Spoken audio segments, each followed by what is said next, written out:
Salam Elohim, salam Elohim. Saat kau perlu, Tuhan tahu. Saat kau minta, Tuhan dengar. Saat percaya, Tuhan bekerja. Saat menangis, Tuhan tahu.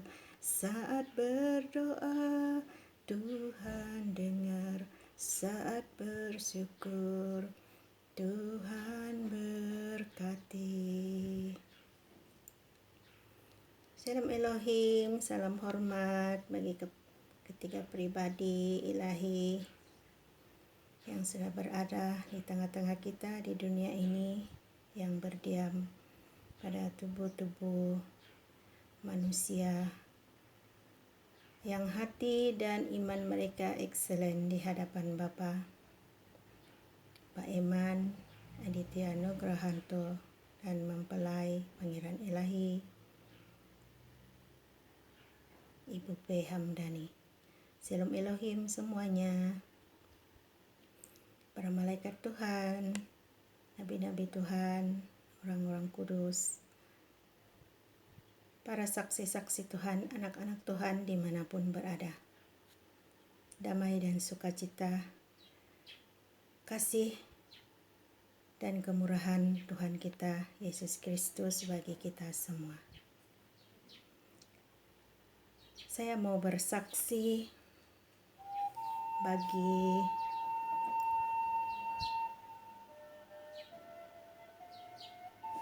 dua mimpi saya yang terjadi beberapa bulan yang lalu. Saya ingin mengungsikan kesaksian mimpi saya. Yang pertama adalah terjadi kira sebulan lebih ataupun dalam masa sebulan begitulah. Saya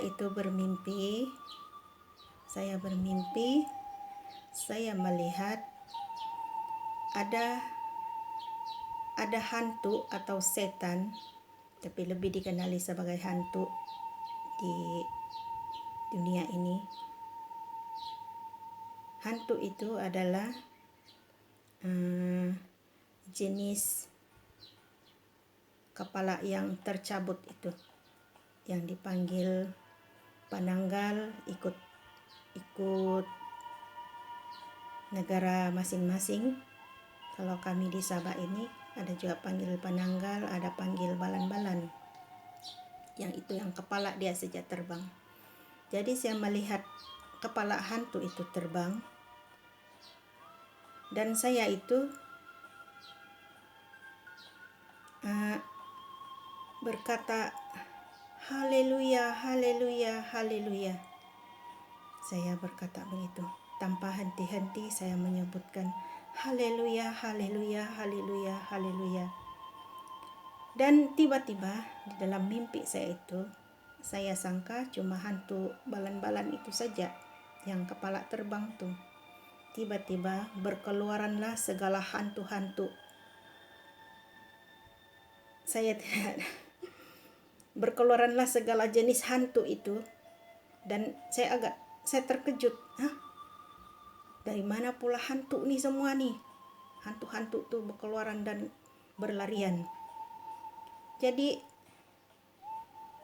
saya terkejut, bukankah pada mulanya saya bilang hantu itu cuma hantu balan-balan, tapi ketika saya berteriak dengan haleluya, haleluya, haleluya, haleluya, itu sahaja yang saya sebut balik-balik. Tiba-tiba segala hantu berkeluaran dan melarikan diri. Mereka semua melarikan diri dari sekitar rumah saya itu. Saya melihat dalam mimpi saya. Jadi setelah saya terbangun, mulut saya pun, masa saya terbangun itu, saya sempat mendengar suara saya itu sendiri menyebut haleluya, haleluya. Jadi selepas terbangun dari mimpi itu, saya terpikir dan tertanya-tanya, apakah kuasa haleluya itu? Dan apa maksud haleluya? Saya kata haleluya, haleluya. Tapi haleluya itu sebenarnya apa? Sehingga kan bukan sahaja hantu yang kepala terbang itu takut, tetapi juga tiba-tiba hantu yang saya tidak nampak dalam mimpi saya itu berlarian melarikan diri. Jadi apa yang saya mau kongsikan di sini, tiba-tiba saya 2 hari selepas dari mimpi saya itu ada live mempelai Ibu P. Dan ketika saya menonton live-nya itu, seperti pertanyaan saya secara tidak langsung terjawab. Sebab di situ saya tidak ingat live yang mana satu mempelai live pada waktu itu, tapi dia ada memberitahu tentang apa arti haleluya. Dan saya jadi pertanyaan saya kepada Tuhan tentang apa arti haleluya dan betapa besarnya kuasa haleluya itu. Dan kini pertanyaan saya itu terjawab. Kalau haleluya itu adalah sangat berkuasa sehingga segala hantu-hantu atau setan-setan pun akan melarikan diri ketika kita menyebut haleluya. Haleluya itu kata mempelai adalah puji-pujian kepada Allah, terpuji-pujilah Allah yang Maha Kuasa. Lebih kurang seperti itulah, saya tidak berapa ingat, tapi yang saya ingat adalah pujian-pujian kepada Allah yang Maha Kuasa. Jadi saya sungguh bersyukur dalam kebuta tuli dan telanjangnya saya itu, tetapi saya ingin tahu apa maksud haleluya itu. Berapa besar kuasa haleluya itu? Karena sebelum saya mengetahui kuasa haleluya itu, saya mengalami satu trauma trauma takut dalam perjalanan jauh karena pernah mengalami eksiden kemalangan. Jadi untuk menenangkan hati saya itu, untuk memberikan semangat sesuatu yang kita rasa selamat kemanapun kita pergi. Jadi saya selalu menyebut dalam hati saya haleluya, haleluya, haleluya. Itu sejak saya sebut. Saya ingin selalu saya dalam keadaan apapun, hati saya risaukah, hati saya sedihkah, atau apapun beban berat saya dalam perjalanan saya selalu menyebutkan haleluya, haleluya. Dan karena haleluya juga saya memberanikan diri semula untuk memandu kereta sendiri. Haleluya, haleluya. Terpuji-pujilah nama Tuhan Allah semesta alam. Itulah kesaksian mimpi saya yang pertama. Dan kesaksian mimpi saya yang kedua ini juga ianya terjadi dalam tahun ini, tapi mungkin lebih lama dari mimpi yang pertama itu. Jadi dalam mimpi saya itu yang kedua ini, saya bertujuan mau pergi ke satu tempat. Dalam mimpi saya itu saya kata saya mau pergi cari dulu tempat nih. Kalau saya sudah jumpa tempat nih, nanti saya balik semula, saya bagi tahu orang, dan supaya saya dapat membawa mereka juga pergi ke tempat itu, kata saya. Jadi saya itu berjalan. Ketika saya berjalan itu, saya di dalam keadaan yang agak petang yang masih boleh nampak lah, tapi dia tidak terlalu siang sangat.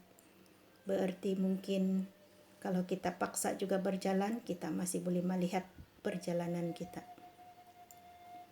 Jadi di dalam perjalanan saya itu saya tidak membawa apa-apa.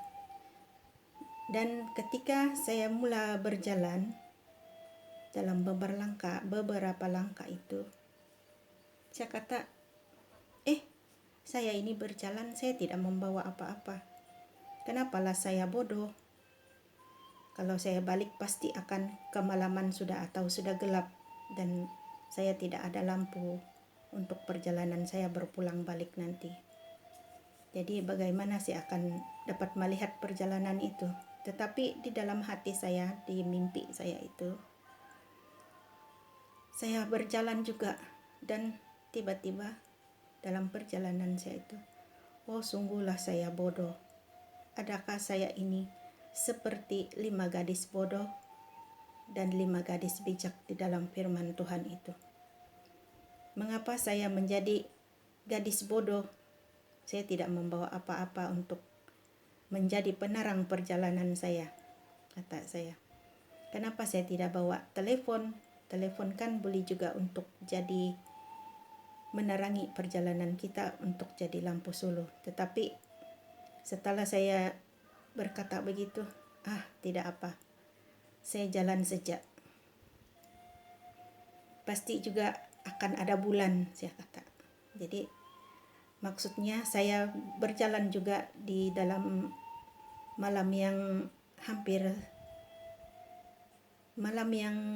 siang yang hampir malam itu, yang hampir kita tidak cuma nampak samar-samar itu. Saya kata, tidak apa, nanti kalau gelap ada bulan juga, pasti boleh nampak jalan. Sebab perjalanan saya itu perjalanan yang tidak ada pokok untuk melindungi jalan itu. Jadi saya berjalan, jalan-jalan, saya sampailah di tempat tujuan saya itu. Tapi saya heran ketika saya sampai di tempat tujuan saya, yang maksudnya saya cari tempat itu.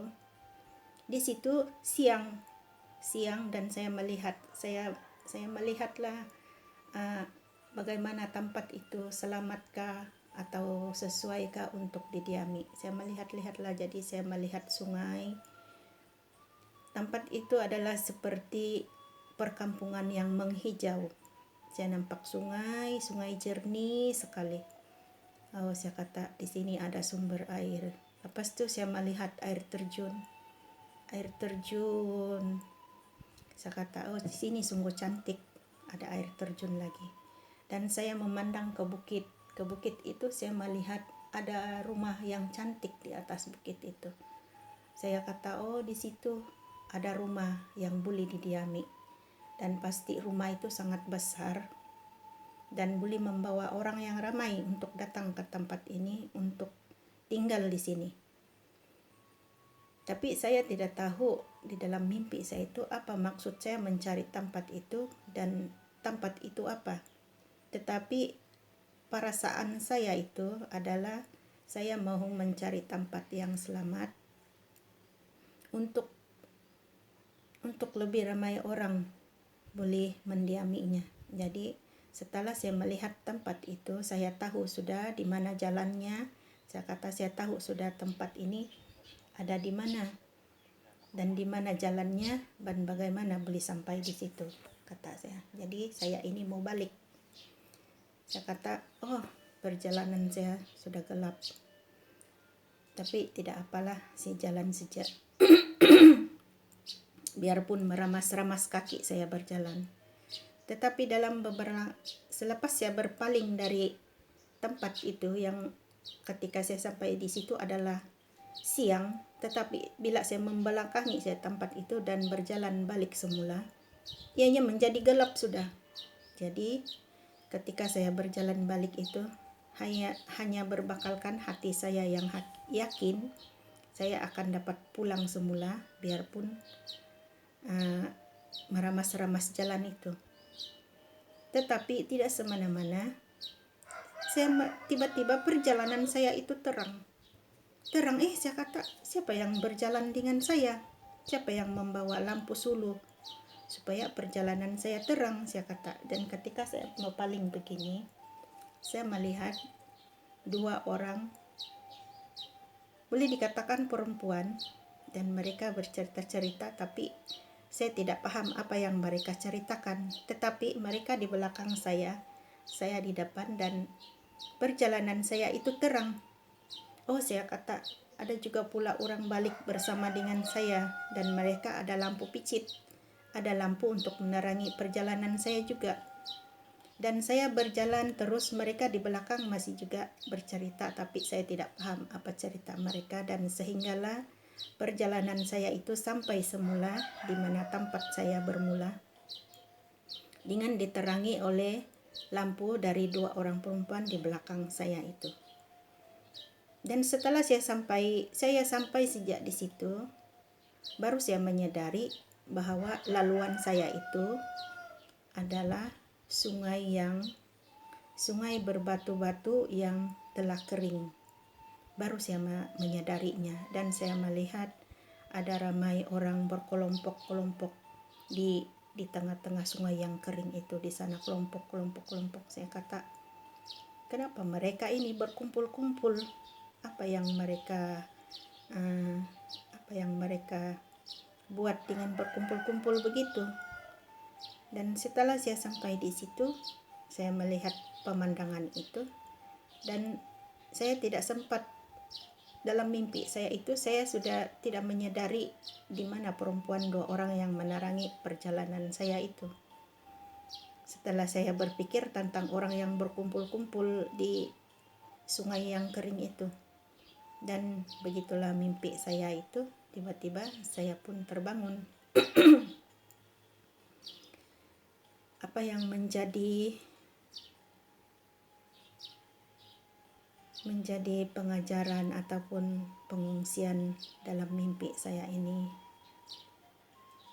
hanya untuk diri saya sendirilah saya berkata-kata, tetapi mungkin ada orang yang lebih mengerti maksud mimpi saya itu.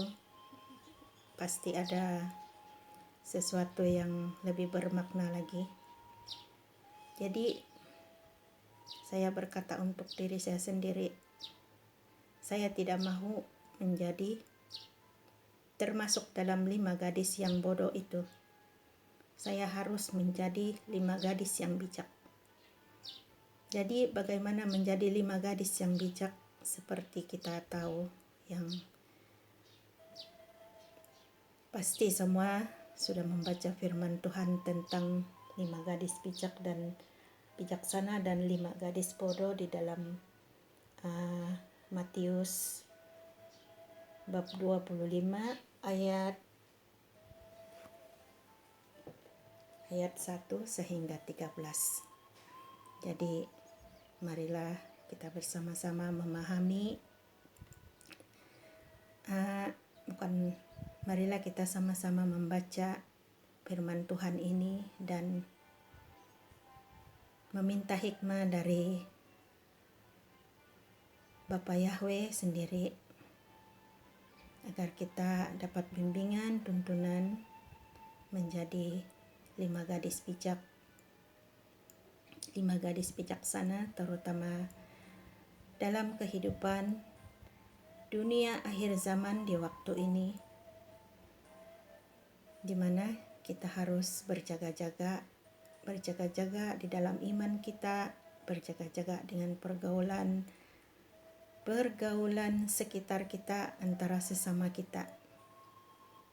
Sebab di situ kita tidak tahu siapa yang berhati jahat, siapa yang berhati dengki, berhati iri, dan semuanya lah.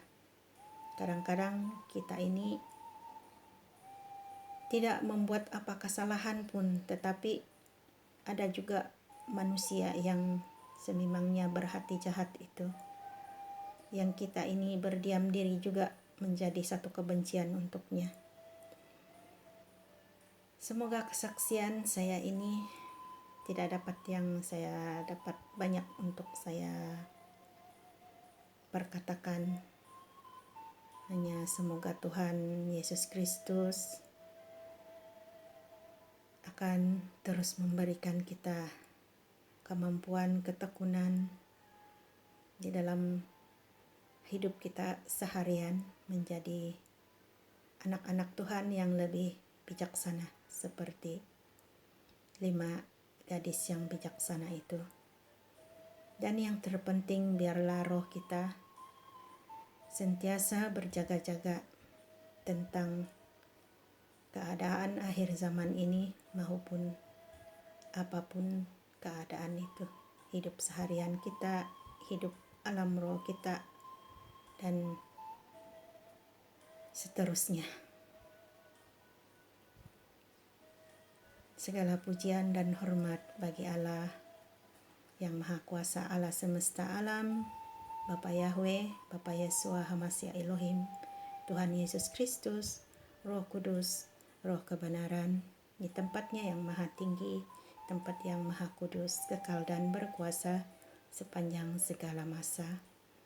Haleluya, haleluya, haleluya, haleluya. Amin.